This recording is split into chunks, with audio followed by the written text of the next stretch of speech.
నేను ఇవాళ సూటిగా సవాలు విసురుతున్నా. గొప్పలు చెప్పుకునేటోళ్ళు, జబ్బలు చచ్చుకునేటోళ్ళు, తొడలు కొట్టుకునేటోళ్లకు సూటిగా నేను సవాలు విసురుతున్నా. ఎన్నడైనా కలలో కూడా మీరు పేదవాళ్ళకు సన్న బియ్యం ఇవ్వాలి. ఈ సన్న బియ్యం తల్లిదండ్రులు కన్న తల్లి తన బిడ్డకు, సంటి బిడ్డకు బుక్కడి బువ్వ తినిపించే పథకం ఎన్నడైనా మీరు ఆలోచన చేసిండ్రా? మీరు గడీలలో ఉండి సన్న బియ్యం తింటుంటే, దావతులు చేసుకుంటుంటే, బిర్యానీలు తింటుంటే, పేదవాళ్లకు దొడ్డు బియ్యం ఇస్తే వాటిని తినలేక పశువులకు దానా పెడుతుంటే ఎప్పుడైనా మీకు వాళ్ళ పట్ల కనికరం కలిగిందా అని నేను అడుగుతున్నా.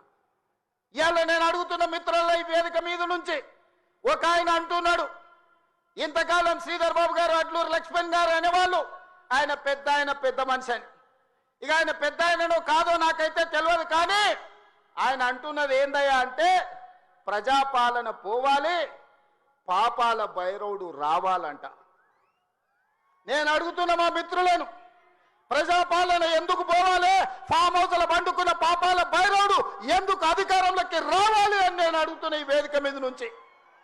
ప్రజాపాలన ఆ పెద్ద ఆయననో వాళ్ళ తాతనో వాళ్ళ ముత్తాతలో తెస్తే రాలేదు. ఈ ప్రజాపాలన వచ్చింది లక్షలాది మంది కాంగ్రెస్ పార్టీ కార్యకర్తలు త్యాగం చేసి తమ రక్తాన్ని చెమటగా మార్చి భుజాలు కాయలు కాసేలా మువ్వన్నెల జెండాను మోస్తే ఈనాడి ప్రజాపాలన వచ్చింది. నీ నెత్తి మీద దరిద్రం ఉండి నువ్వు జగిత్యాలలో ఓడిపోతే, ప్రజలు తిరస్కరిస్తే, నీకు మంత్రి పదవి ఇవ్వకపోతే ప్రజాపాలన పోవాలనా? ఇవాళ నిన్ను పెద్ద మనిషి అని మేము పిలవాలనా?